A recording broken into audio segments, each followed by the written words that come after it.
आपने ये सुना ही होगा कि अगर आप अपने छींक को रोकेंगे तो आपकी मौत हो सकती है।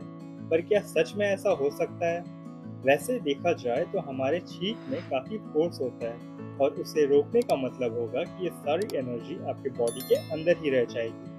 इस वजह से छोटे-मोटे कॉम्प्लिकेशंस हो सकते हैं, जैसे कि रप्चर्ड ईयरड्रम्स या फिर ब्लॉक्ड ब्लड वेसल्स।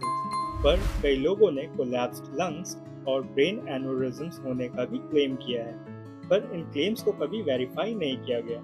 तो इसका मतलब कि अपने छींक को रोकने से आपकी मौत नहीं होगी।